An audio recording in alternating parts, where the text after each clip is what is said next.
Welcome to the I Hate Critics Movie Review Podcast. I'm professional film critic Sean Patrick. Hi, Jeff. Oh, hello, Sean and lovely internet friends. Find everywhere on the social media stuff that we sometimes use. We're a middle-aged podcast. So I mean, how much Yeah, social media are we going to use? Um, it's true. Jeff, where can people find your art? JeffLassiter.com.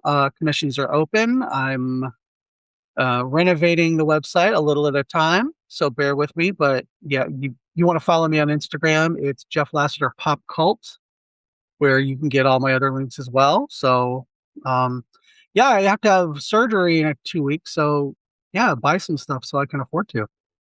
Every little bit helps. It does. It really does. And you can find, of course, the stuff I'm working on at Vocal, as well as doing some stuff with the folks at Movies of the 80s on Substack. So check that out. They just posted a terrific article on a movie called Slapstick of Another Kind, which was a weirdly fascinating thing to look at. It's based on a Kurt Vonnegut book, and it's a movie starring Jerry Lewis, which is just really not a good combination at all, really. Jerry Lewis, wow. He was one of the most generous assholes who ever lived, I think. He was terrible. He was a terrible comedian, but apparently like a really kind of a good person in many ways. But he was Yeah. not he was certainly not funny in the 80s at all, like even a little bit. Oh, Um, no. and this guy who made the movie, Stephen Paul, has a very funny story because he bought the rights to Slapstick, Kurt Vonnegut's novel, before it ever came out. And he charmed Vonnegut so much that Vonnegut actually wrote the screenplay for him. And then he threw it out and made the movie his way. Oh my God. Like, that is some gigantic balls right there. Oh, thank you, Mr. Vonnegut. Thanks for that screenplay. I'm going to just kick that to the side and do this myself, though. I got this, Kurt Vonnegut. Okay? I got it. I know it's your book. I got it. I mean, okay, first, I'm not saying that, like people who write prose are necessarily great at writing screenplays and stuff like that. Uh-huh. I mean, Stephen King is a perfect example, Yeah. which is why they always go back and rewrite everything he gives them. And Maximum Overdrive is also a good in why he should not direct either, but Sure. especially on cocaine. Um, but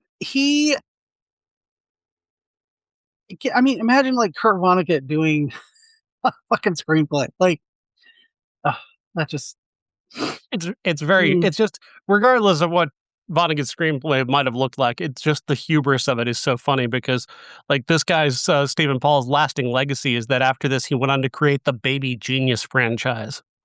mm, oh yeah, claim And to his great fame. is he must have a thing for baby onesies because he's got Jerry Lewis and Madeline Kahn in baby onesies throughout this entire movie with giant prosthetic foreheads on. And their brother and sister twins who need to have intimacy together in order to enhance their intelligence. That's the plot of Slapstick from Ooh. Another Planet. Yeah, yeah. Mm. Yeah, it's unpleasant and not funny at all. And for some reason, China has perfected a technology that shrank their entire race to the size of dolls. Why? We don't know. I think somebody just came up with an Population idea. density. Somebody just came up with an idea that they wanted to have a tiny fortune cookie spaceship, and Oh, we're going to invent around that, I guess. And then use a horrific racial slur in the first 5 minutes. Jesus Christ.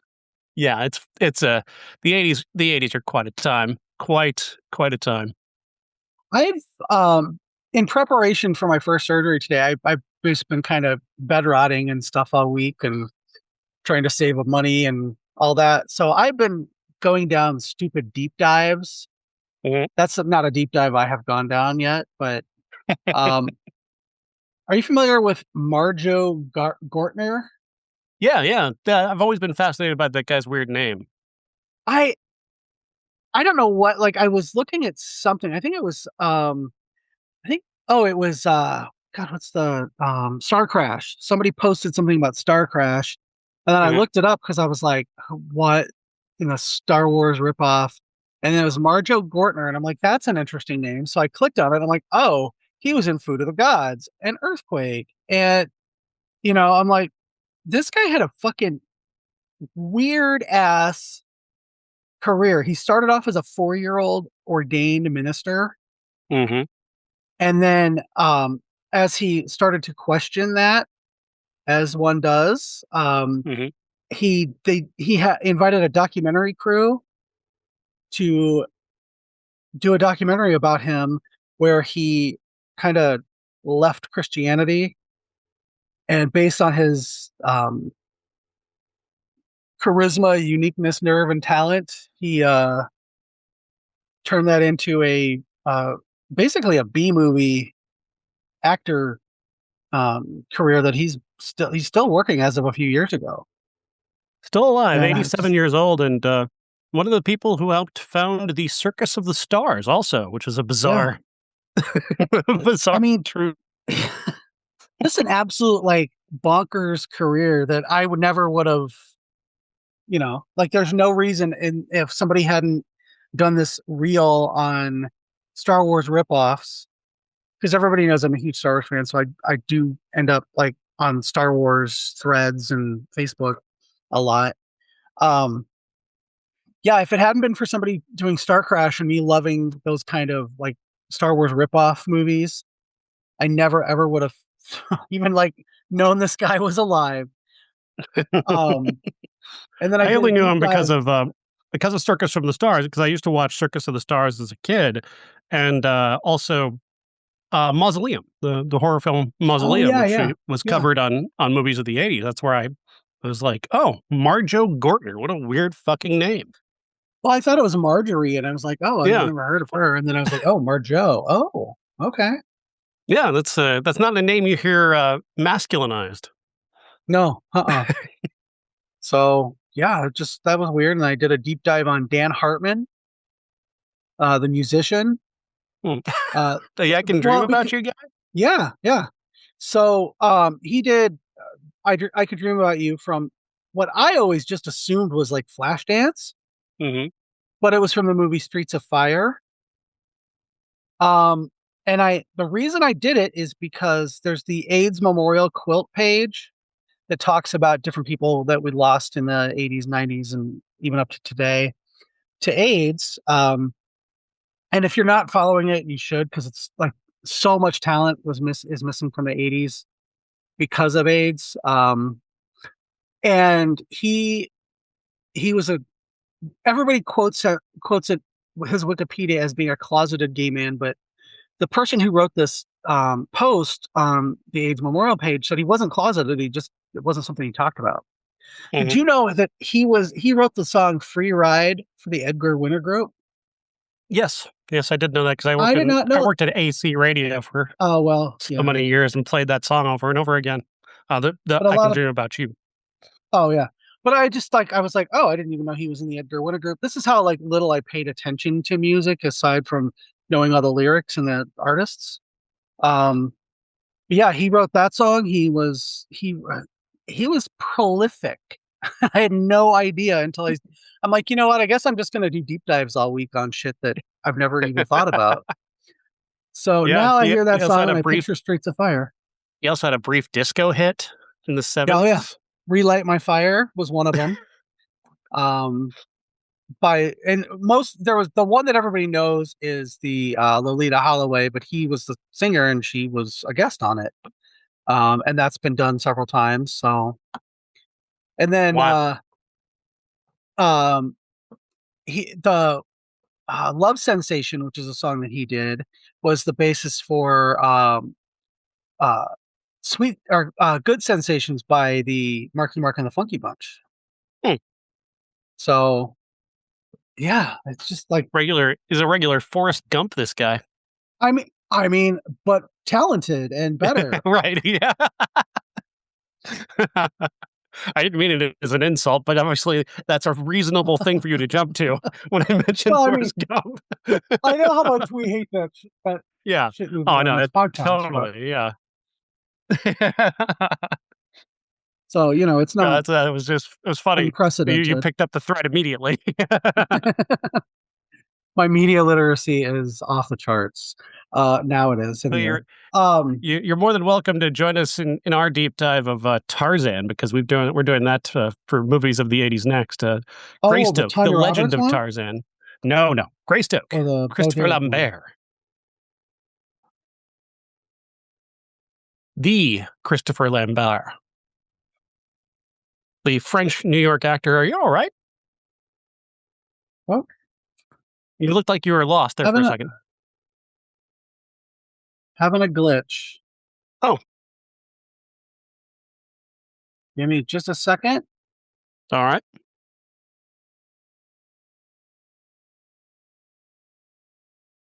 Are we there? Headphone glitch or Um, yeah, apparently. That was weird. hmm, working now? So yeah, seems to be. Yeah, that's coming up soon. We'll be doing Greystoke, The Legend of Tarzan with Christopher Lambert.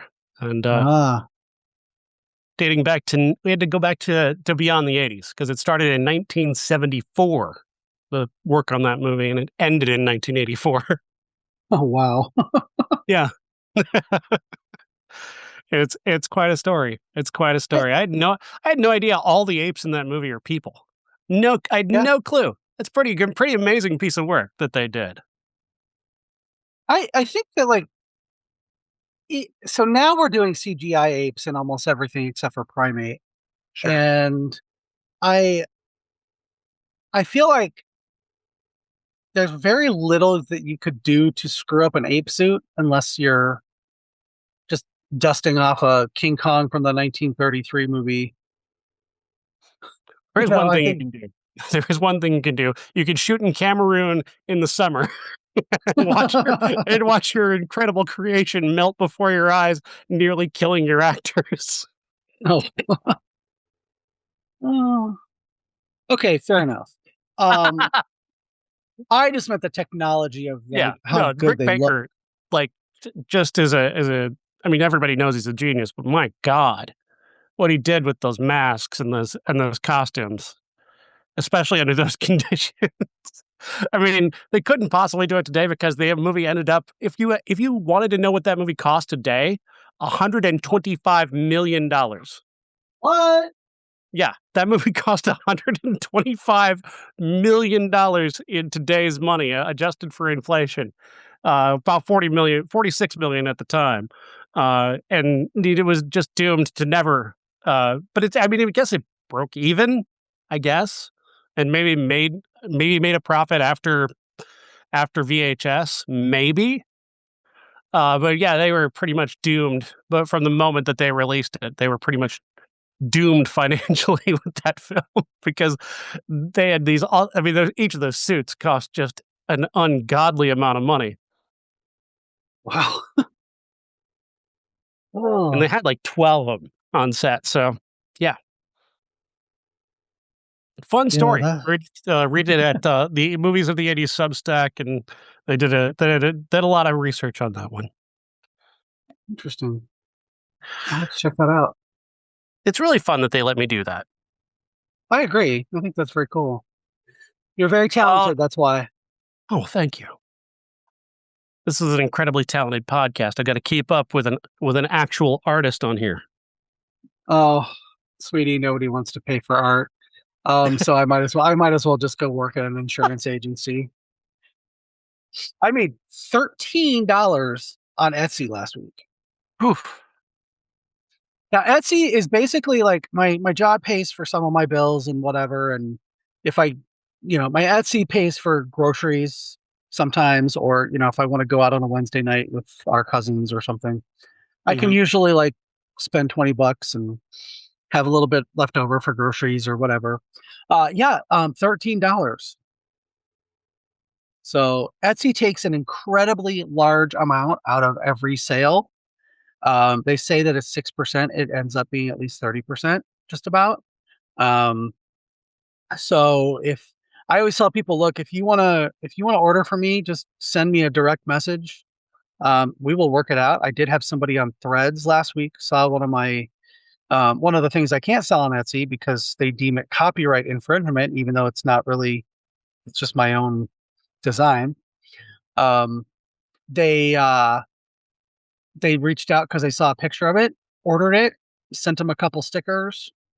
Um, yeah, just now shipping is more expensive because you have to send everything either priority or Sure. first class. But it's like, oh, maybe we could maybe we can do this a little more often. So I'm trying to set that up with my website. It's really hard. The company that I go through is they're a great company. I've been with them for 15 years, but they are a little behind the times. I can sell on PayPal, but it doesn't alert me that I have a sale.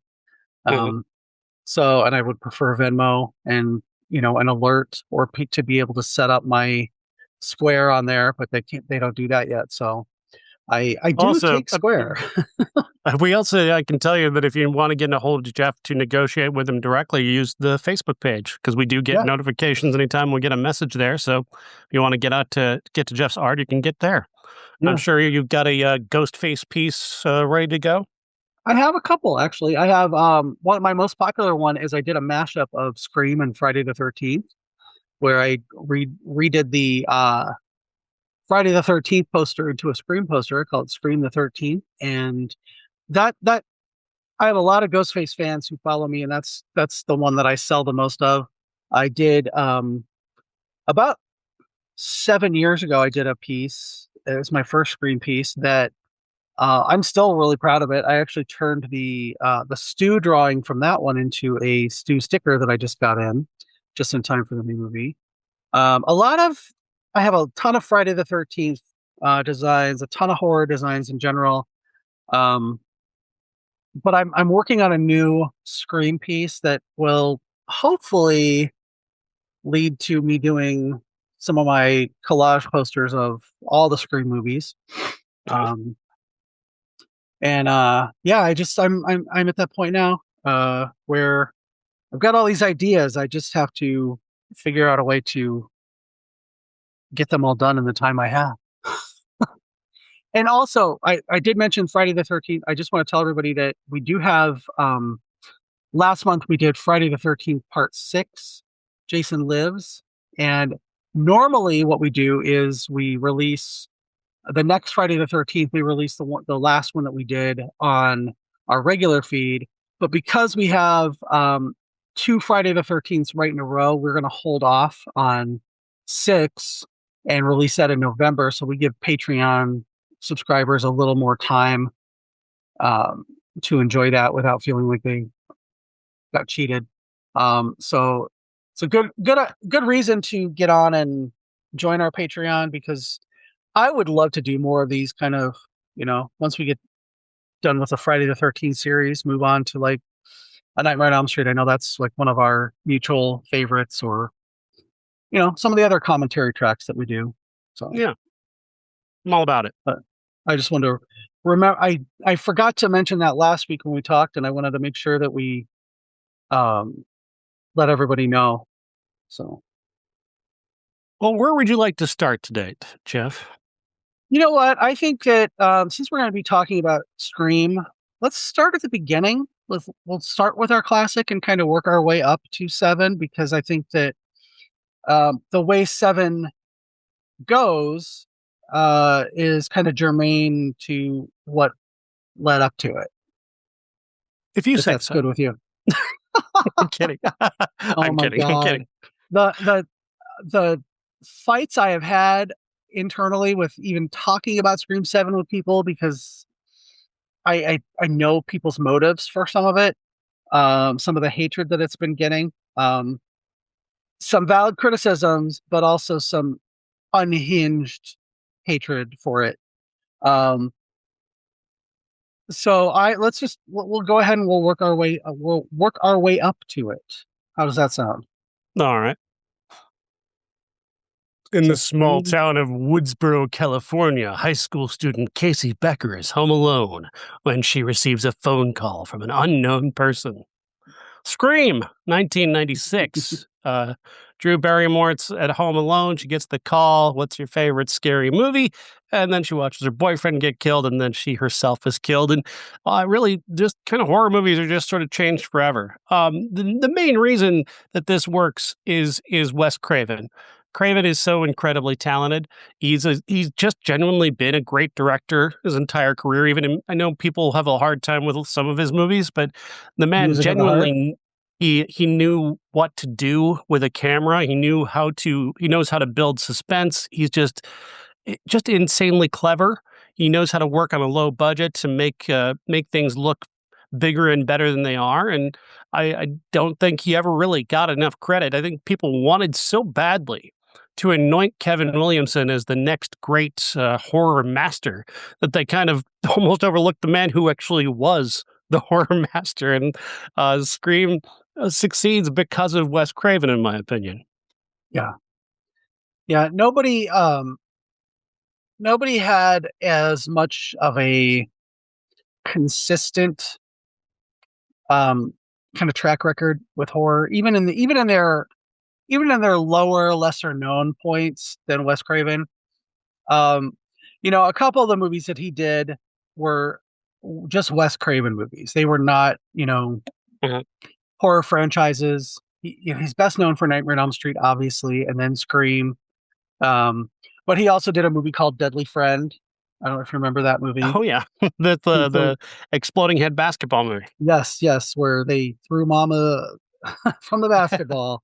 And Um, Ramsey. yes, yes. That stands alone to me as one of those like just over the top kind of kills in a movie that you didn't see then. I mean, you saw Mhm. Scanners where the head exploded, but pre-MAGA Christy Swanson throwing a basketball at this woman's head and it just exploded. I like 15-year-old me lived for that kind of stuff. Just absolutely living for it. No, Um, and that's one of the things about Craven is that stuff like that is him getting the chance to do things that I think the horror films that influenced him when he was younger couldn't do. I mhm, think in the 50s, like monster movies wanted to do big gory effects like that and couldn't. And since yeah, he was in the 80s and of his time, he could make a movie like Deadly Friend that plays kind of like a 50s drive-in horror movie, and he can do it the way he wants to. And exactly. actually show the outcome of what might happen in that situation, and that's been part of the fun of his stuff the entire time. Yeah. Yeah, I Scream it works because of the fact that Wes Craven directed Kevin Williamson. The two of those people together is just the absolute like to me pinnacle of this kind of movie. Mhm. Um the everybody talks about, revitalize the slasher genre and it really did, but it also um it gave us the metatextual um, movie just in general, not even horror movie. It's it really talk or speaks to how people use all of their experiences to inform what's going on, but it does it in a really fun, gory way that you don't really It think about it until much later, until like all the think pieces have been written about it. it's really like the very first and truly the only Gen X horror franchise when you think about it, because it is the first one, because that was our humor. Hmm. That was the Gen X humor for sure. Is this kind of a constantly ironic, always detached sort of humor that totally is this movie. That's just just constantly no selling all of the worst possible trauma imaginable, which is totally up Gen X alley. That's what we do is no sell every Yeah, possible emotion. yeah. I'm especially uh, grateful for the cast in this one, in the first one. Mhm. The red herring of Drew Barrymore being killed off first, like Marion Crane in Psycho. Yeah. where you get to know you've got 5 minutes with her before she gets killed, and it's just her because it's Drew Barrymore, and because you grew up with Drew Barrymore, especially as Gen X, you grew up with this woman who is a star, and she is one of the biggest stars of our generation because we knew her from ET and we knew her from Poison Ivy and all this, all the stuff that she did, the softcore stuff that she did because she was an addict and all this stuff. That all kind of leads into Casey Becker and being billed as the star of this movie and then getting murdered in the first 5 minutes of the show. It's just like how, I was thinking, I remember the first time I saw it, I'm like, how is she going to get out of this? Mhm. Oh, there's her parents. Okay, cool. And then it's like, holy shit.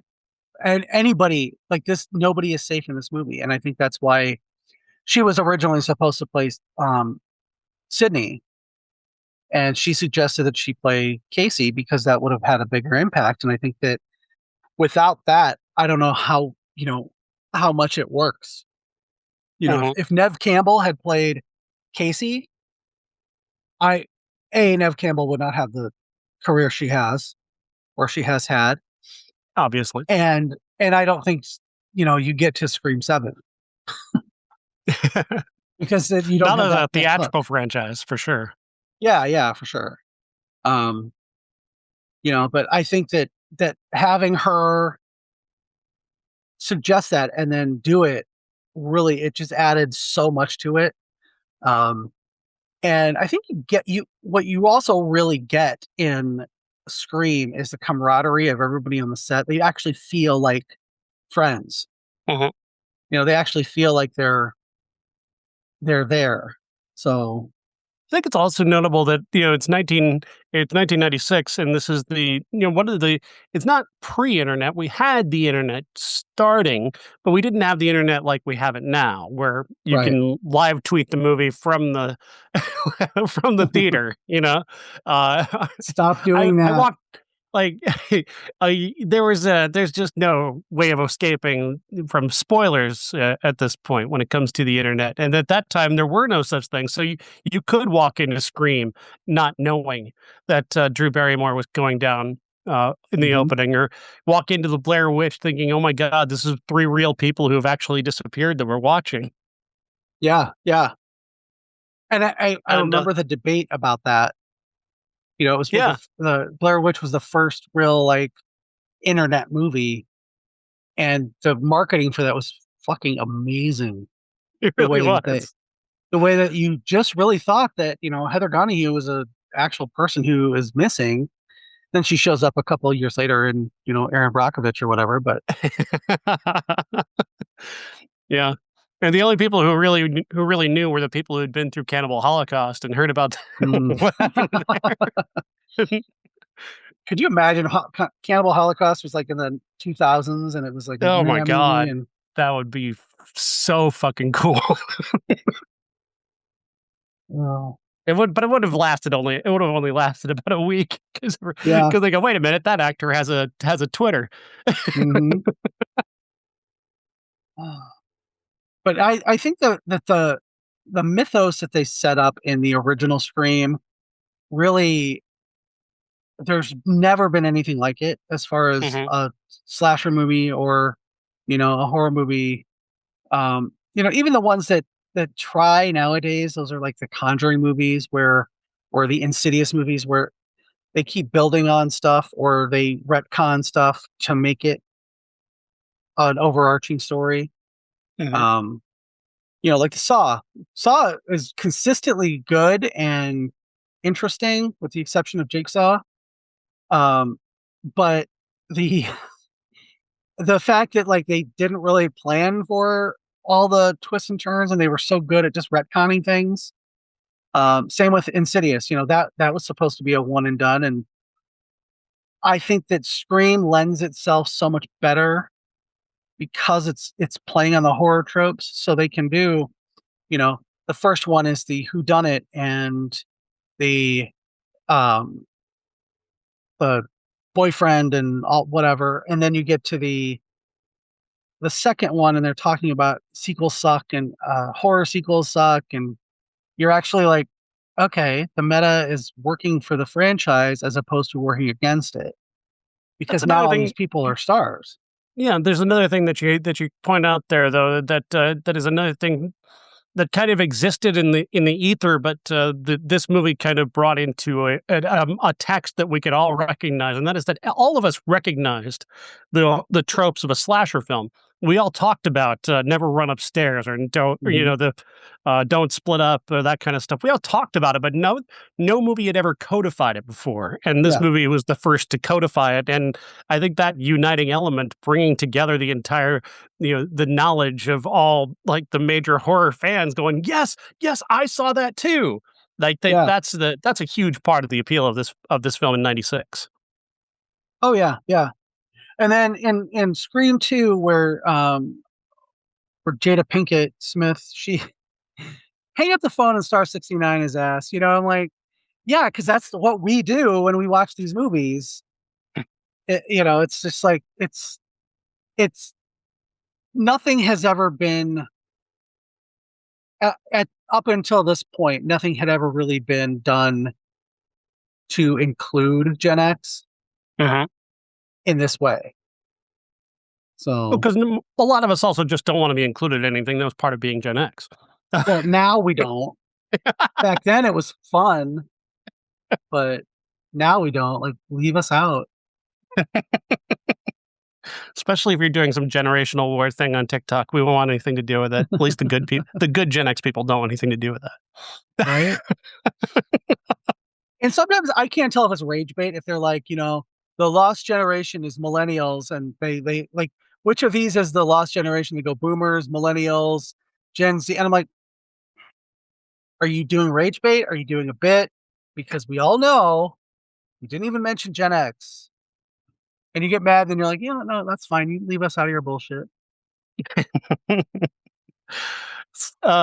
The actors in this are incredible. This cast is incredible. I still hate Jamie Kennedy, but that's fine. He represented a lot of people who he was a big part of like the audience for the Yeah, movie, audience advocate, saying all the things that all the everyone in the audience was saying. That character is necessary. I still just don't think he's a very good actor or a very funny actor. no, no. I think I it could have been Matthew Lillard in that part too. Any, eh, I feel like anybody like with that energy could have been in it. Breckenmeyer would have been a great Randy. Ethan Um, Embry. yeah.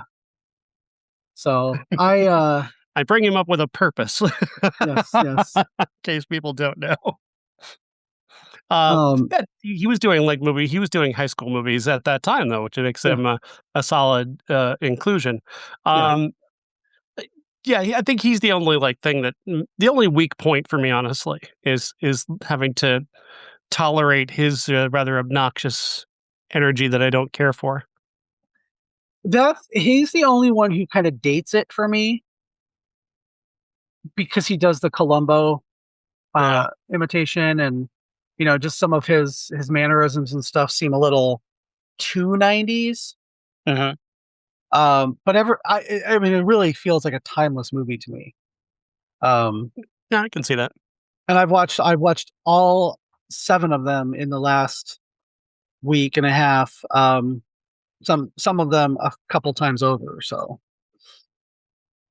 yeah, but that I think Scream is always going to be my, the pinnacle for me of the series, the original. Yeah, there's no doubt about it. Because I know, like he says in part 2, everybody knows sequels suck. They don't all suck, but yeah, overall they're not like superior films generally. Mhm. And I think this Although, franchise proves that. yeah. Although I will say, like, there's not a single Scream movie that I don't like in some ways. Mm. That I think they all have really good things for them. Um, the longer you go on, the in any franchise, it's really hard um to say, yeah, oh, the 7th one is the best one in the series. There's nobody's saying that except No. maybe for people who are big fans of Wes Craven's New Nightmare. which is a valid point. But I think that the Scream series has highs and lows, and I think one of the biggest highs is the sequel because it was. I mean, looking back, it seems like wow, that's got to be it was super rushed, and it came out like less than a year after the first one. So how is it not rushed? Well, I don't know how it wasn't rushed. But you can't really tell it was rushed. Yeah, I the quality of the sequel is really surprising. You don't expect it to be as good as it is. I think Kevin Williamson was just in that Adderall phase of his career where he was just. I think he probably started writing the sequel while he was writing the original. Like he was ready for it in case it happened, and it happened. And I think that's part of what made it work is that you have to have that consistency. One of the things that made Saw so great, that I think is the best horror franchise for me, is that they've kept a consistent team involved. Everybody who works on a Saw movie has like I was the editor of the Saw movie, and then I was the guy, did the sound mixing on it. Like they kept a team together throughout that united all of the franchise behind the scenes, and that really made a huge difference to making those films as coherent as they are.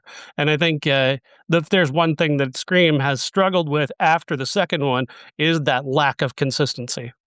yeah, that's a good point. Um, with the sequel, I thought that we talked about Drew Barrymore getting killed off in the first one, and that was such a surprise. And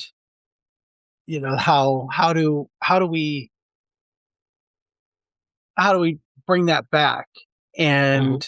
And we think that Dewey is stabbed to death again because he was stabbed in the first one and they brought him back. So he was such a fan favorite. Um, but then they go and kill Randy, which I'm sure made you incredibly happy. Um, I wasn't because unhappy, but I didn't celebrate necessarily. you thought it was a snuff film and you were doing dancing in the street. I know. Um, no, I that was the kind of thing that really got me was, Randy seemed like the twins and the new ones. He had the main character armor on, and for him to get killed in broad daylight, really, and still be such a vital part of what's going on around him. That was really surprising to me, and that really kind of continued with that. This story still has stakes. Um, they stabbed Dewey again at the end, and I was just like, no, come on. We all know he's going to live because you can't kill off two of the main characters. If he had died, I mean, we probably wouldn't have gone further than Scream 2, I think. um, no, they would have because there was a huge box office for 2. Yeah, it was a big hit. Yeah. Any do you have any favorite kills in the Scream franchise? Just in general? No, nothing other than like Drew Barrymore, but that's Yeah. maybe I've really never really taken much notice of the kills in Scream. The thing that I found appealing are the just the fact that it was creating characters that I didn't want to see die, which was such Okay. a horrible trend throughout that period. Was movies creating characters that were basically there to be fodder for these killers who are suddenly your protagonists as much as you're supposed to be your antagonist. And I always hated that about horror movies, creating characters that I wanted to see die. And the Scream characters are not characters I wanted to see die. I love Neve Campbell and Courtney Cox. I think is an absolute key to why this franchise works. She doesn't Yeah. get the credit she deserves, but the fact that she was on Friends earns her just so much audience loyalty and love that as long as Gail was going to be, in danger, people were going to care. Um, and the same for Neve Campbell, same for Sydney. Like she's just so perfectly cast, so perfectly picked that keeps everything. It keeps it interesting. It keeps it relatable and not something that you're going to come to hate because she's there. And that's really what's mattered throughout is those two characters there.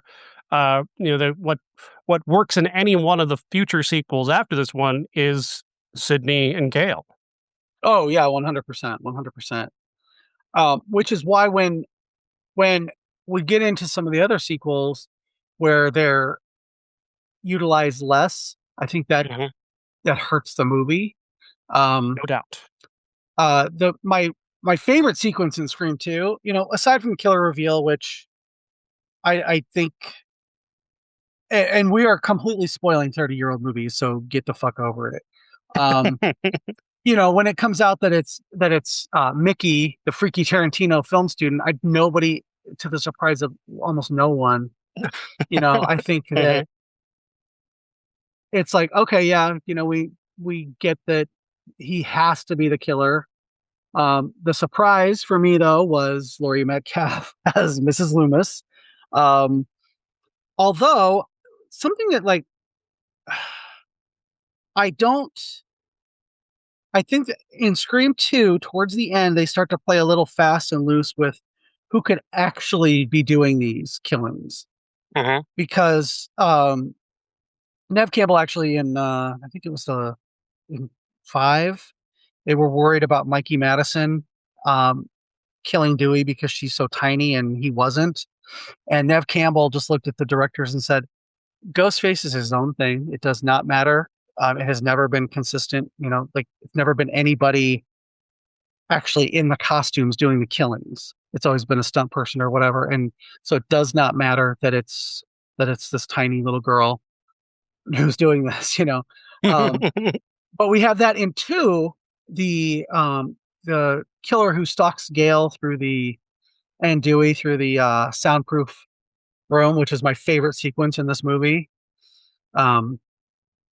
It's supposed to be Debbie Salt or, Debbie Loomis. And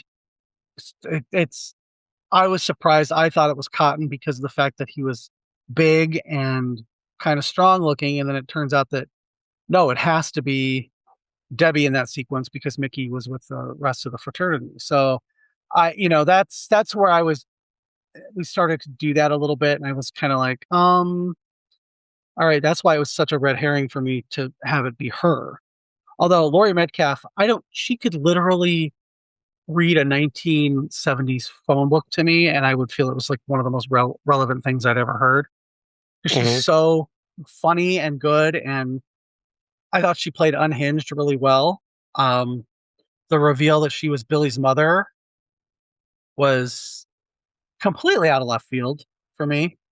I knew it was Mickey or Derek or both of them. And then, here she comes. And I was just like, okay, what?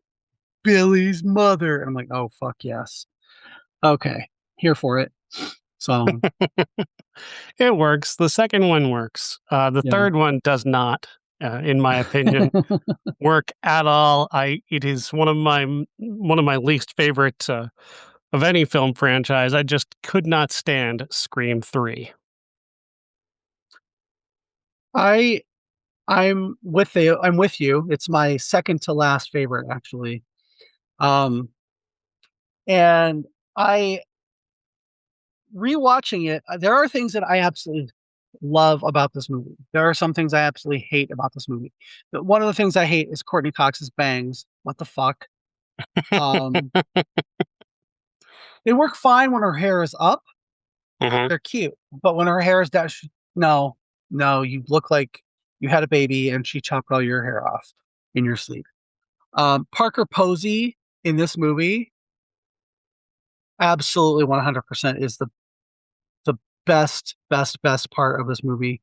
Her one-liners and her just overplaying the anti-Parker Posey, the film star who is not very smart and doesn't really care about what she's doing.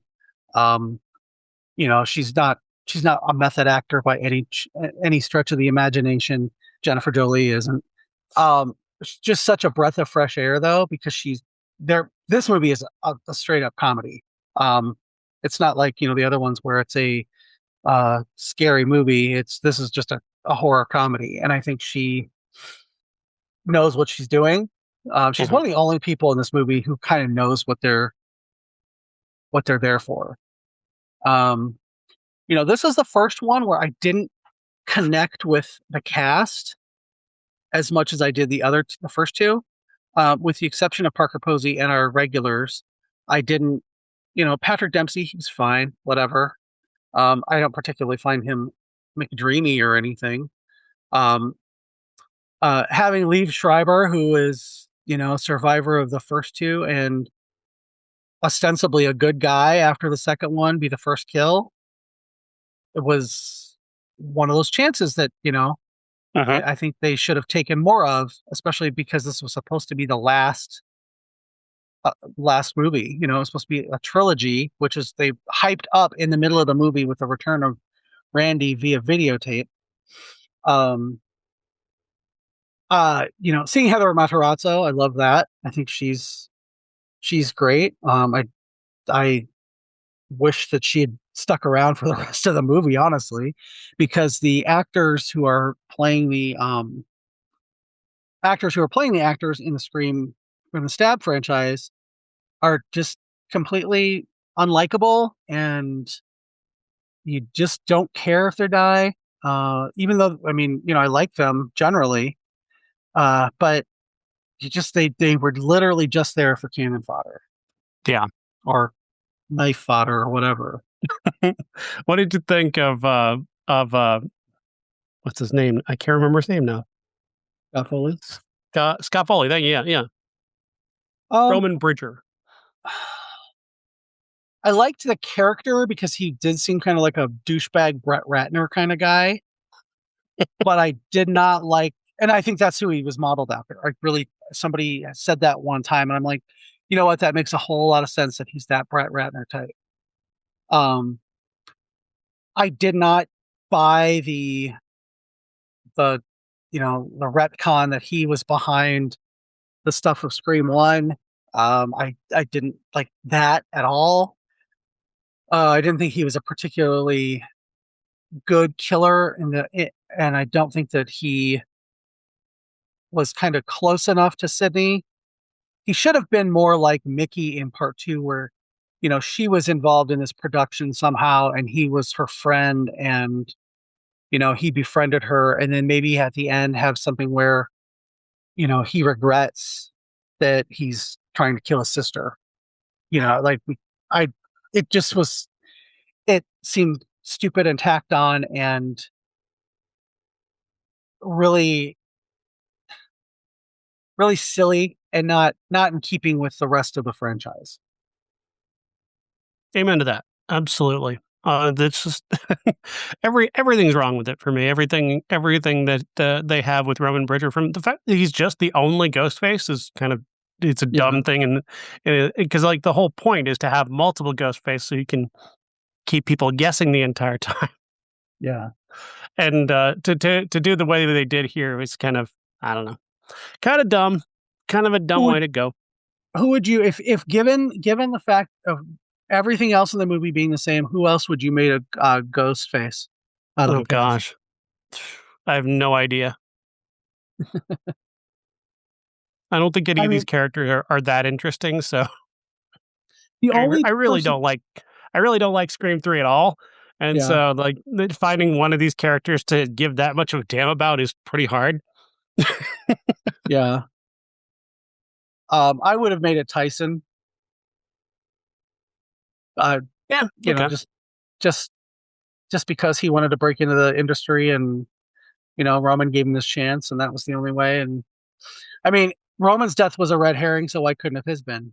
So, but I overall, I really there's very few things I like about this movie, but the things that I like about it, I really liked, like Parker Posey and her chemistry with Courtney Cox Uh-huh. was literally one of the best chemistries I've ever seen in a Scream movie, aside from Courtney Cox and Neve Campbell. So that was disappointing. It was disappointing that those two characters were in this movie together. I wish they had, like we let Kirby live. Why not let Jennifer live? Because we all know that nobody in Scream really dies as we get into the older movies or the later movies. Scream 4. It's Yeah, 11 Scream 4. years. 11 years later, they came back with another Scream. Um, to, I think, probably the worst critical reception up until the seventh one, or critical and audience perception. But that being said, it is now, everybody loves it now. And it's the same thing with like the Star Wars prequels. Everybody loves the prequels now, so they can hate on the sequels. So, Interesting how that works, isn't it? Uh, the uh, the key here is that this is the reunion of Wes Craven and Kevin Williamson, and putting them back together is a good idea.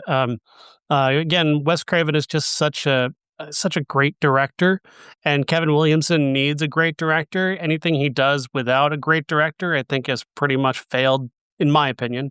I just don't. I've not enjoyed anything he's done outside of working with a really good director who knows how to wrestle his quirks into something that feels like an actual movie and not just him, squirting all over the screen.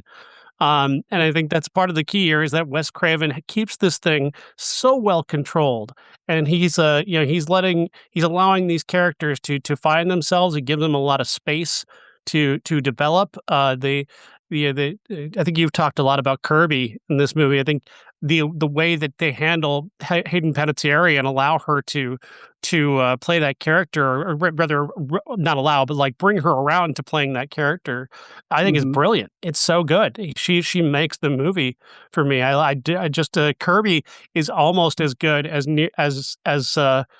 Gail and and Sydney, Yeah. almost not quite.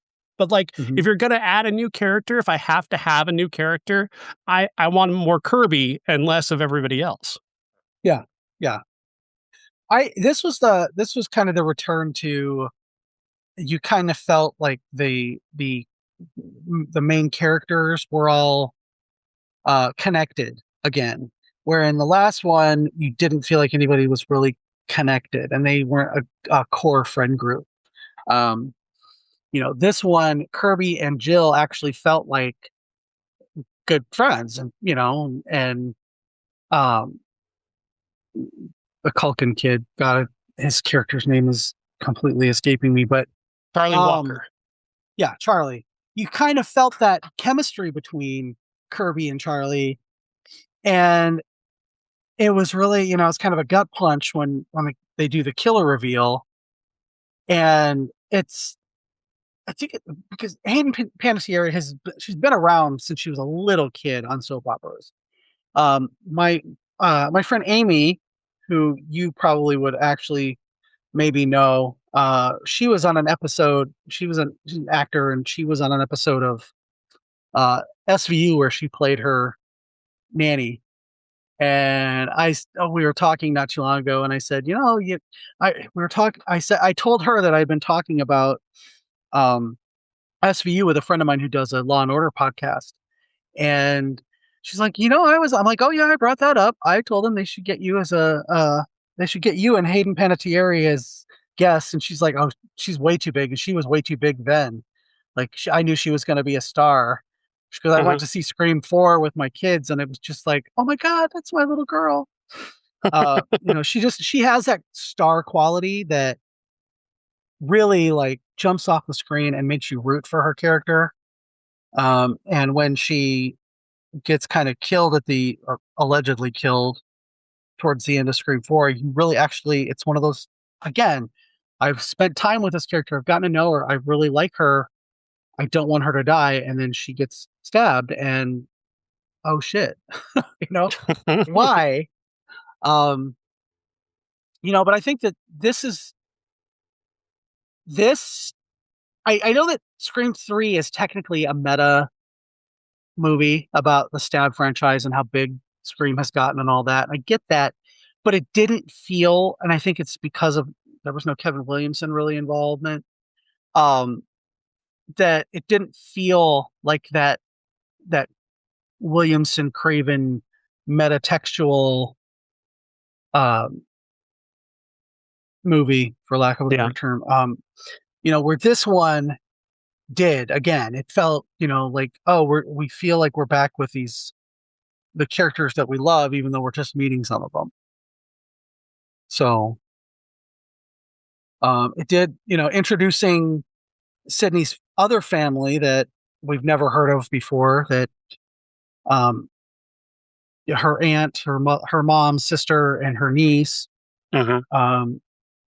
was kind of like, oh, where were they in the first movie?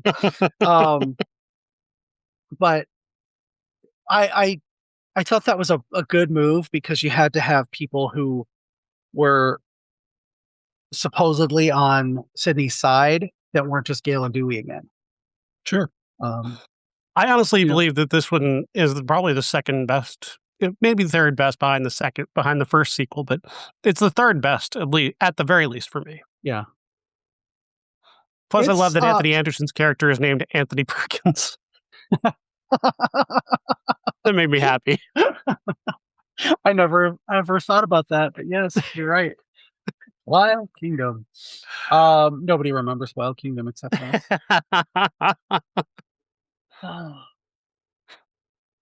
And Psycho too, but I'm thinking Marlon Perkins. Sorry, I was literally thinking. I was kind of wondering, like, did I get something wrong? No, Anthony Perkins. Anthony Perkins. Oh yeah, okay. Sorry, why would Scream reference that? You know what?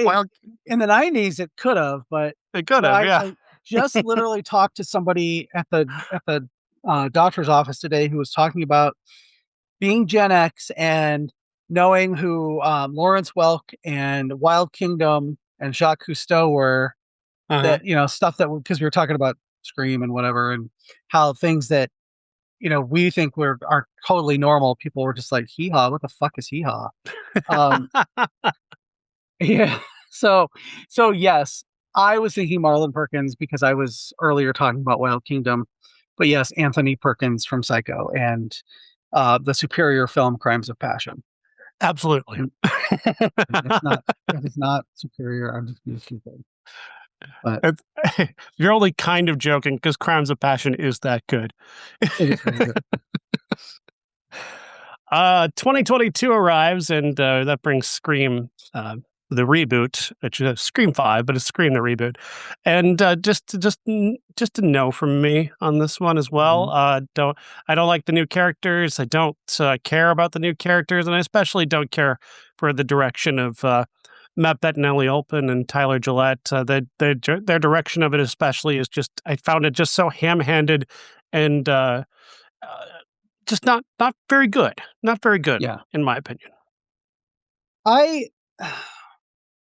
Again, this is the first Scream movie where I went to see it twice in the theater, not because I was so excited about it, but because I had to decide if I liked it or not. Have I told this story on the podcast before about the second time I saw this movie? I'm not sure. Go ahead. Okay. So let's get this out of the way. Amber and Richie are the killers, and Dewey dies. Okay, we all know that because we've all seen this movie. If you haven't seen this, I'm sorry, I'm not spoiling anything big because it's just not very good. So the second time I went to see it, during the previews, this is when I still went to the previews. When I picked my seat, I was the only person. I sat in the back row because I wanted to watch. That's when I could still see, and so I sat in the back row. I was the only person who had chosen my seat. About 5 minutes before the trailer start, this group of college students come in. I think they're college, maybe high school. I don't know. I'm old. I can't tell the difference between a 25-year-old and a 12-year-old anymore. Not in a bad way. Everybody looks like a child now. And so I'm sitting there, they come and they sit in the back row with 2 seats between us. There's 3 of them. Watching the trailers, no big deal. They're snapping and, taking pictures of each other and being rowdy and whatever. I thought, okay, they'll chill out by the the time the movie comes on. They did not chill out.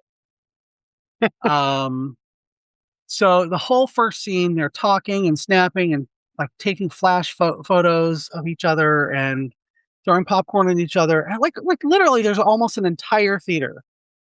I said, "Could you guys just move or something if you're going to disrupt my movie going experience?" And the guy who was with them, he was like, ah.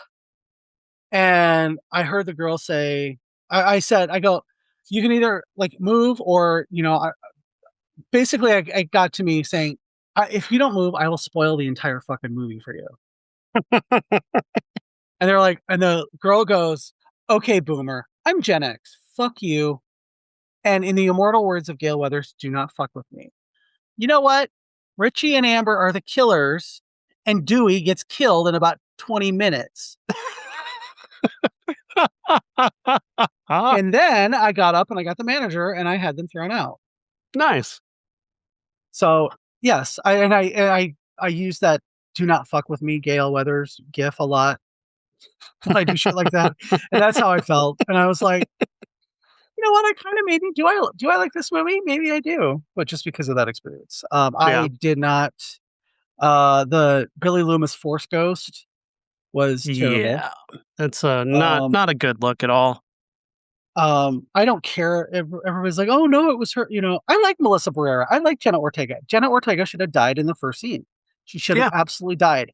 She was the biggest star in the movie, aside from our leads, and she should have been the first kill. She should have absolutely died, and I would have probably been more behind the movie than I was. All the tearful confessions that I was Billy Loomis's daughter could have been made to anybody else. I think I would have gotten a little more goodwill from it if she had, gone to tell Sydney, and Sydney's like, "Yeah, I know, he cheated on me all the time," and then she could have said probably with Stu too. That would have been like, okay, you know what? This movie goes up from the last in the series for me. I didn't like the Carpenter sisters together. I thought it was way too weepy. At this point, killing Dewey, okay, I get it, but not just not for they just did it because they felt like they had to make some sort of stakes. And I think that if you had good leads and if you had killed Jenna Ortega in the first scene, you would have needed those stakes in the later in the movie. I hated the fact that you stabbed the fuck out of Chad, cut his femoral artery, and he lives. What the fuck? Yeah, this is where it really takes that turn towards being just the most unbelievable. Like what's affecting me about the new one, which we'll get to, is just how superhuman both Ghostface and now some of our main cast are. I'm really bothered by that. I can't take the movie, not that I take it seriously, but I can't get very excited when somebody if you can survive 75 stab wounds 2 movies in a row, like forget it. Like there's just there's no stakes here anymore. Yeah. When Sam goes nuts at the end, I feel like that should have been the end of her character. She could have been crazy then. She could have been had to have gone to, an asylum or something instead of, "Oh, that's just because I was defending myself." No. Kill Tara in the first scene, and then at the end, you think Sam is the hero, but she ends up, being the as big a villain as the killers. And this also brings me to Mikey Madison. One of the things that I thought when she got nominated for a Nora after seeing that movie was like, oh, nobody saw Scream 5 because she's doing the same unhinged screaming bullshit that she did in that one in Nora. And it's literally, I swear it's not me being bitter that Demi Moore deserved it more and didn't get it. It's really not. I watched Nora again and I was like, oh, this is people who really just don't like Demi Moore who voted for Nora, because yes, I liked the movie overall, but I've never seen her do anything that would lead me to believe that she just doesn't play hysterics very well. She made so little of an impression on me in Scream 5 that I didn't that did not register to me while I was watching Yeah. Nora at all. Like even a little bit. I remember you saying that when we talked about it on the show. I said she's kind of doing the same thing she did in Scream 5. And you're like, oh, I don't remember her in Scream 5. Yeah, and she was one of the killers. Um, I think because they tried so hard to just reboot Scream with new quote unquote new actors and new leads, big mistake, huge, big. And that was why they had to make it the boyfriend again. And Jack Quaid's fine. I don't have anything really against him. I think that he's a good actor. He was good in Novocaine recently, good on The Boys. And I actually thought he was good as the idiot boyfriend in this one. Where he's like, "Did you see this movie?" And they're doing this and this and this, and I thought that was kind of funny, but it was so obvious he was the killer or one of the killers that it just was. It's such a letdown. It was just such a letdown, and Sydney and Gail in the last 10 minutes of the movie doesn't make up for the fact that they should have been in the entire movie. Perhaps, but at the same time, I mean, this is the problem: is that we as an audience have stunted franchise and prevented them from being able to move forward to the point where we keep coming back to the same characters. And then it's nothing against Sydney and Gail. I love Sydney and Gail, and I want them in all of these movies. But that also is just basically telling them just keep doing the same things you've always done. Yeah. And if you try to branch this out at all, we're just going to get upset and not come. Well, you can branch it out, and I feel like six was a big step up from 5 to me, because it took it out of Woodsboro, it took it out of the the mythos that it's just about Sydney because she refused to come back because they refused to pay her. And honestly, I think, and I love Neve Campbell and I love Sid Prescott, but I think that was the right choice overall, even if if she had come back, it should have been just for a cameo. I think that the best choice was to have another whodunit, and you can bring back legacy characters like Kirby, and it works. I liked the little cameo in 5 where it said, stab survivor Kirby was, talks about, and I'm like, oh, she survived. That's awesome. But to bring her back as an FBI agent, I was like, okay, I'll roll with it. It wasn't wasn't how I loved for her to come back, but I also, it's one of the reasons I missed her in this one, because I think she's such an interesting character.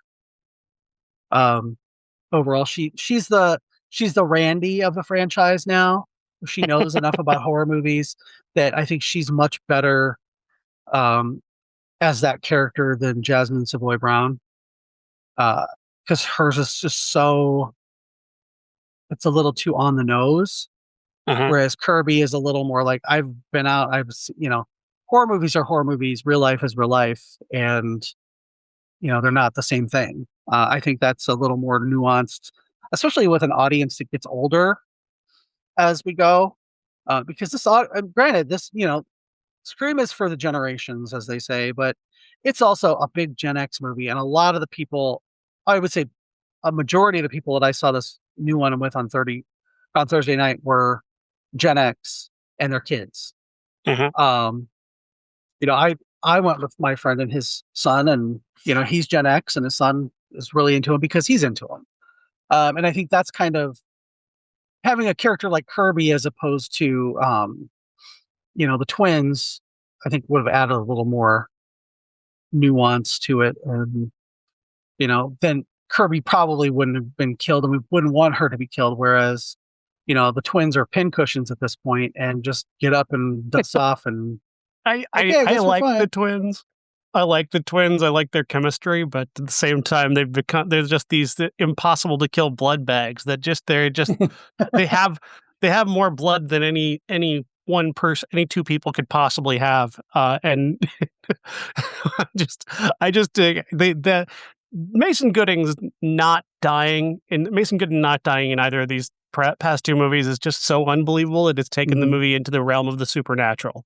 Like this is a supernatural series now because there's just no possible human beings can't survive what he and the various different ghost faces have now survived in these last several films. They're supernatural characters now. I don't believe that they exist in a real universe anymore. And maybe if these movies had embraced that idea, I might be more interested. But the second they tell me that he survived what he survived in this movie, I'm like, fuck this movie. Bye. Okay, whatever. Yeah. Yeah. And it's ridiculous. He was stabbed 75 times. Come on.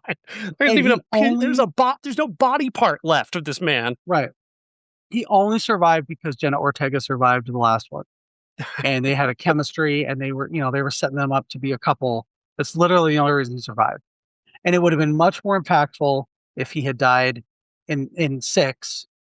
He could have been the one that they finally just killed.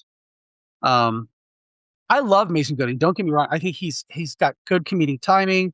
He is one of the things I liked about 7. I think that he and Jasmine Savoy Brown have a great chemistry as Chad and Mindy. I think they're fun. They feel like they're brother and sister. But it would have been so much more impactful if he had died at the end of 6. Just because you like him so much. Look at how. Instead, he's apparently an alien or something. He and his sister are aliens from another planet that can't be killed. They're predators. Well, and yeah, okay, so she got stabbed last movie once. Mm-hmm. Yeah. Okay, I get it. She survived. Kirby survived. She can survive that. I get it. That's fine. He got stabbed multiple times. His femoral artery looked to be cut in 5. Then he gets stabbed like all over his chest. He should have at minimum had no lung capacity left in this one. Like a vegetable, he could have just been, I just. He was one of those animated cartoons from the 30s where they get the wolf or the dog gets shot and you just see holes pouring various liquids from their body. Yes. That was him. And it just makes the whole thing look silly. Yeah. He's Sylvester the cat and Ghostface's Tweety Bird. Now, that being said, let's talk about 7 because wait, before I say that, 6, one of the things I absolutely loved about it, the killer reveal was whatever, and it made sense based on 5. I did like the whole movie overall better than 5 because it was a fresh kind of take. I liked Ghostface. He seemed a little more brutal in the bodega scene, that kind of thing. But I loved the theater with all the costumes and all the props and stuff from the previous movies. Mm-hmm. I thought that was really clever, and I don't know if they were actual props or if they just recreated them, but they were really, the attention to detail on it was great. And as a Scream fan, I thought that was a lot of fun. And I've caught myself several times pausing it to look at some of the stuff that they had from the different movies in it. And I just wanted to go on record saying that I really enjoyed that part of 6. I want to say the one thing I remember about 6 that I did like was Samara Weaving. That her film professor character getting killed was a terrific little piece in terms of the one thing I could take away is that the other thing that I could take away is that somebody totally ruined this movie for me after I saw it because they posted a picture of Dermot Mulroney, and it was the line from Spaceballs where Rick Moranis says, "I am your father's cousin's third floor roommate, third year roommate from college or something." It's like I'm Sidney Prescott's cousins, brothers, sisters, cousins. It was very funny. And I was like, yeah, That's that basically just takes that the whole does that takes the whole cake right there. sum it up. Yeah. Yeah. Which brings us to Scream 7. Yes, Scream 7. This isn't bad. I've been kind of I've been flippant about it. This is for me. This is more mediocre than bad. I don't Mhm. find this to be bad, really. I just I think Kevin Williamson needs Wes Craven so badly. It's so sad that he's not around anymore because they could really use him. This works so much better if he's in charge of it, because Williamson's not a very great visual director, Mhm. and he's so oh my god, the way the way he leans into that whole these characters are supernatural essentially without Yeah. actually saying it, like there's at least one more character. I don't know how spoilery we want to get with this, but You um, know what? If you're still listening at this point, yeah, we've done our classic. So if you don't want to be spoiled for Scream 7, like I was an hour before I went into the movie, um, yeah, we'll talk about that. But if you don't want to be spoiled for Scream 7, if you haven't seen it yet, you can just go ahead and join us next week yeah, and come back and listen to this part because you can't talk about this movie without completely spoiling it. right. For, so, Joel yeah. McHale's dead. He died. There's no that was one of the dumbest things in this entire Hmm. fucking movie is they pull him up at the end of this movie and have him still breathing. Fuck you. That's like there Yeah. was a Mason Gooding level of stabbery that he got, and just didn't buy that for a moment. The deep fake thing is an interesting idea that didn't quite land for me. I don't think Hmm. that it felt like an old man talking about AI. Like all those kids and their deep fakes. Ooh. It was like they wanted to get Matthew Lillard back in here because Matthew Lillard is a meme right now. That's Hmm. basically where that went for me, and that didn't work. Uh, and beyond, yeah, that's just basically where I'm at. I didn't even the Anna Camp I didn't buy into for a moment. That she made zero impression on me, and that's really been the case for the last three movies. Is that the killers for me just have made no impact. I don't like I Mikey Madison, and Jack Quaid, two of my favorite working actors right now. They made zero impression on me as killers. The last movie, I couldn't. I mean, Dermot Mulroney, I only remember because that meme that I mentioned. Like the killers Hmm. have made zero impression on me the last several times, and it's just it bums me out to watch. Then we get Ethan Embry and Anna Camp in this one, and they're just not. They have no connections. They just kind of. She was a Sydney super fan. Okay, well, great. So, okay, I actually liked most of this movie. Hmm.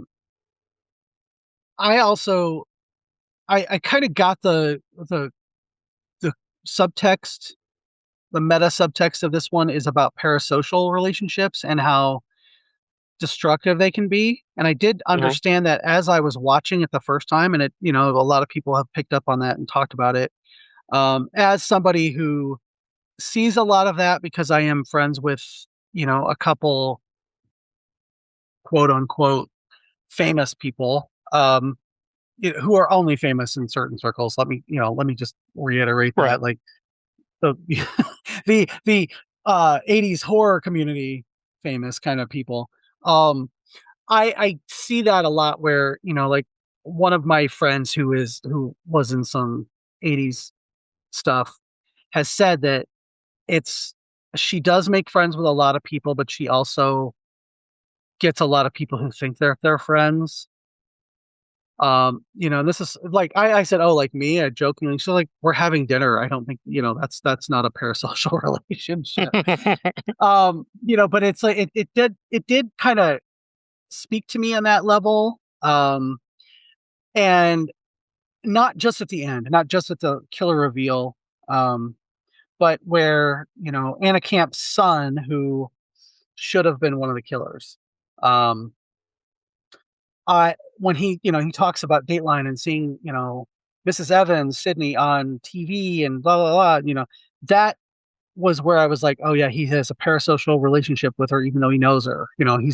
He's like more about her history than her as an actual person, and that's kind of where it got me. Um, so I'll tell the story about me getting spoiled. That I was going to see it Thursday night with my friend and his son, and they were, they had the ad, and I just like, you know what, I'm just gonna look at the ad and see what I can see. The very first comment on it was Anna Camp and Ethan Embry are the killers. Stu is AI, and um, I was like, "Fuck, who?" Like, first of all, I don't care if you're mad that they fired Melissa Barrera because she took a stand on Palestine. I don't care if you're mad about that. I am too. Granted, I'm not a huge fan of her character, and I thought that she should have gone out in Scream 5, and we just talked about all that. But I don't think they should have fired her. I think they should have stuck with what they were going with. Um, but that being said, don't be pissed at everybody else who wants to see this movie because they're not terminally online and spoil it. Mhm. And I I went in knowing who the killer was, or who the killers were, and that Stu wasn't real. And by the end of it, I kind of wish he had been. They've been talking about bringing Stu back since the first one. At one point, he was, I think it was Scream 3.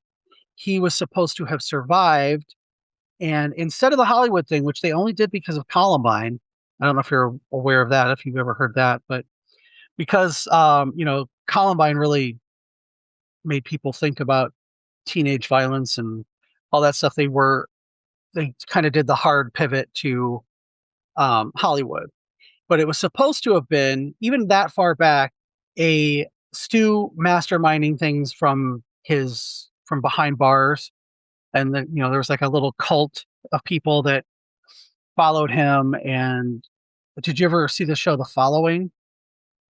No, never saw With it. Kevin Bacon plays a guy who, he's a criminal, he's behind bars or something, and he's got all these people who are going out and doing his bidding, and that was actually based on a treatment for Scream 3, Hmm.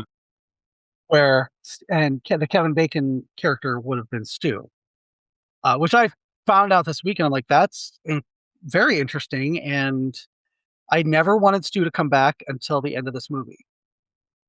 I thought it was an interesting idea. Knowing that he was AI going into it really pissed me off, because the fact that when he's like, I'm not hiding anymore, and he comes up and it is Stu, and you see Sydney do that hallway shot, and you're like, oh shit, could he really be back?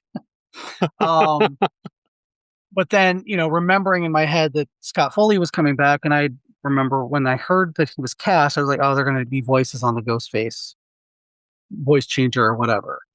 Um, Knowing that he was AI really kind of let the air out of the sails for me. Mhm. Um, because I feel like he could have been back. That could have been the red herring, was that, oh, he's AI, and you have that little red herring of the boyfriend later on, Ben, in the car with the laptop where he's trying to do the AI deepfake stuff. Sure. That made no sense. That made no sense to me. That was just it was such a silly idea of a red herring. I just Yeah, really just, and also again, him and the creepy neighbor kid were just so interchangeable to me. They yeah. neither of those two actors they made zero impression on me. If either one of them had been the killer, like, it would have been appropriate, just because I don't remember anything about them. Yeah. At Um, the very least, with Anna Camp, you have Camp. You have, like, she is playing this to a ludicrous degree, and yeah. that is the one thing I'm like, at least there's that. Hmm. And I got to see Jasmine Savoy Brown and Mason Gooding back. I love those two, even though like I said, I think he's well dead. That character is Yeah. well dead. Would have I been still funny if he do was a rotting enjoy him. corpse. At He this was point, like, yeah, make him a zombie. at this He didn't point. know It's he was fine. dead. He's only able to walk around because he doesn't know he's Or Jasmine Savoy Brown sees dead people. dead. And it's her She's the only one who brother. can see him. She's the only one who can see him. And people have been wondering who she's been talking to this whole time. You know what? She's a good camera person, but she fucking talks to herself all the time. That could have been one of Gail's. I mean, it's funny because he couldn't hold the camera at the end. They had to set up. Yeah. We just read a much more interesting movie. I know. Well, I mean, I always rewrite movies. I think that's one of the tropes that I bring to this show. And I had a much like I had a new ending for the movie that they're already doing Scream 8, so I'm hoping that it's what I want. Really? Oh, of course they are, Sean. I mean, it fucking made it put the franchise over $1 billion. It made $100 million this weekend. There's no way they're not going to do 8, and they're going to back up the money truck to Neve Campbell and probably Courtney Cox. I mean, there's just no way. I think Stu was AI. Okay, fine. Except you know what? That should have been the red herring. He should have been alive. And the last scene, as they're walking down the driveway to go see Mark in the hospital, he should have been in the shadows. I didn't even want him to be alive. When I saw the one of the trailers that had the psychiatric hospital, I'm like, oh my God, they're gonna actually do the Stu is alive thing. Fuck, I do not want that. I want something different. But by the end of it, because of seeing him back on screen and seeing his energy and seeing Ethan Embry being one of the killers inexplicably, I was kind of on board with it by the end of it. Mm-hmm. So I think that could have been like the better ending to it.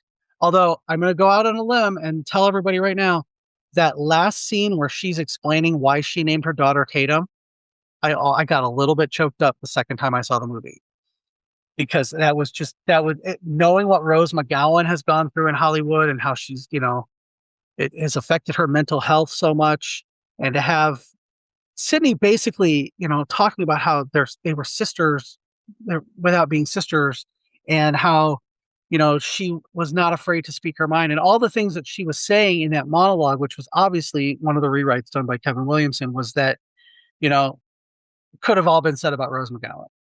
Mm-hmm. And that was like my absolute favorite part of the entire movie, was that last. And if people don't understand how poignant that is, imagine if Harvey Weinstein weren't in jail and still controlling this property. You'd never hear that. You would never heard that. He would have slashed that right out of this movie. Yeah. Yep. That part really, and as somebody who loved these movies for the last 30 years, who has watched that one consistently and has has a soft spot for Rose McGowan, that really got to me.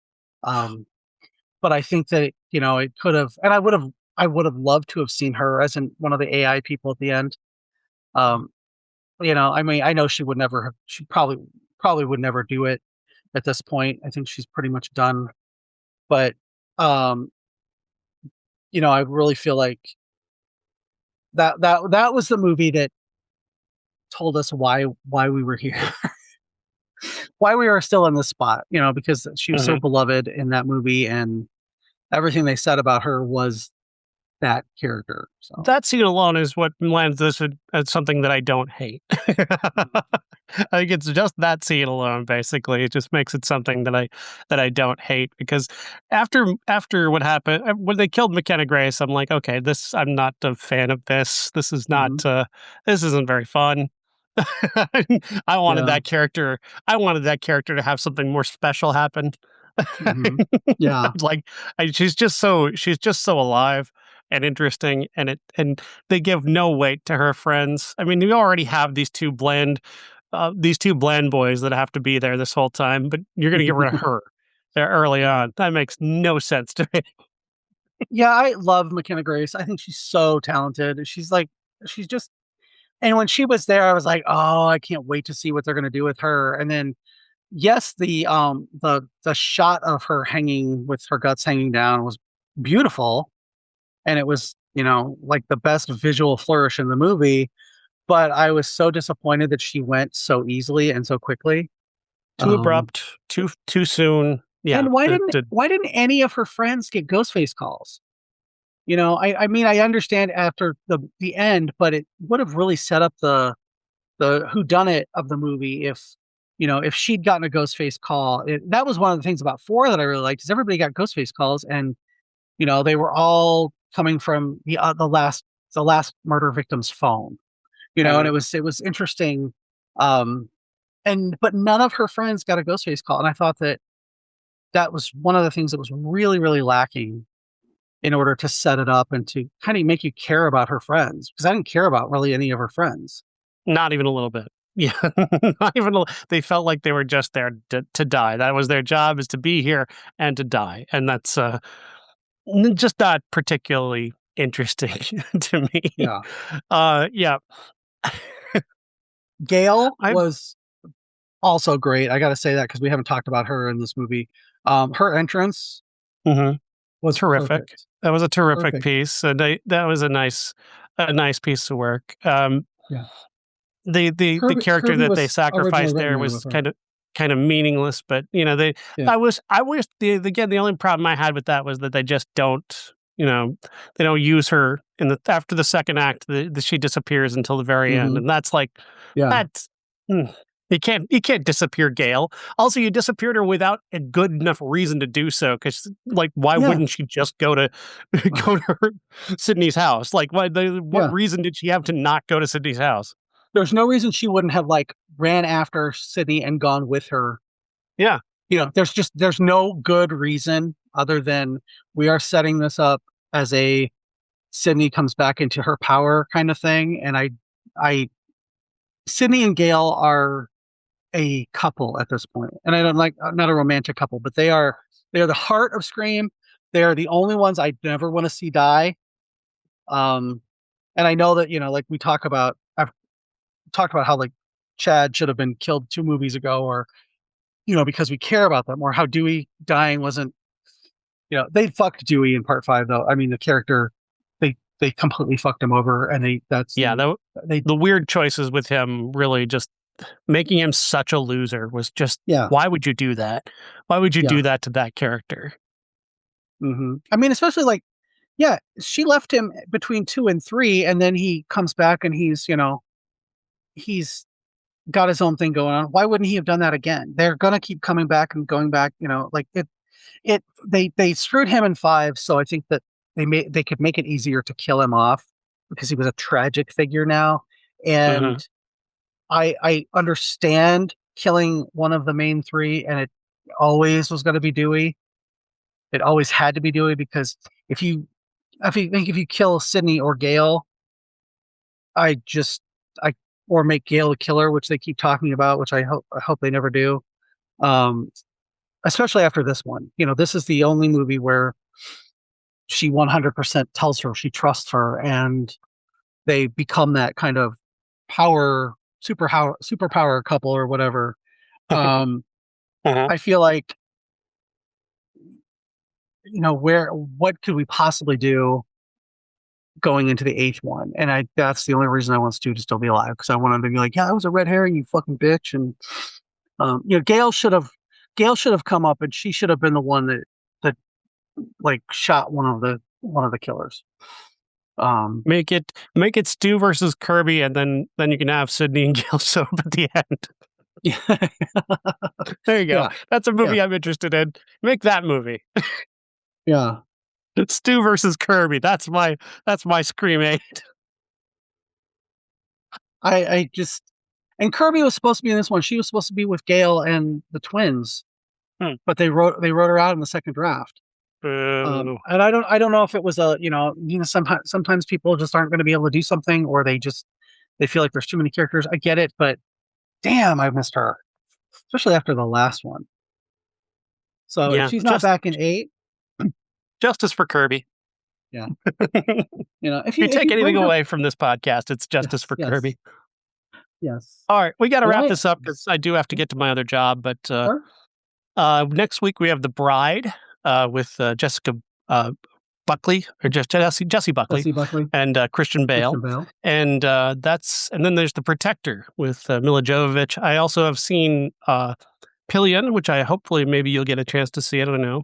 And I saw Nirvana, the band, the show, the movie, and so we can add those to the show next week. Nice. And our classic is going to be the original Bride of Frankenstein. All right, thanks, Jeff. All right. Thanks. Have a good night.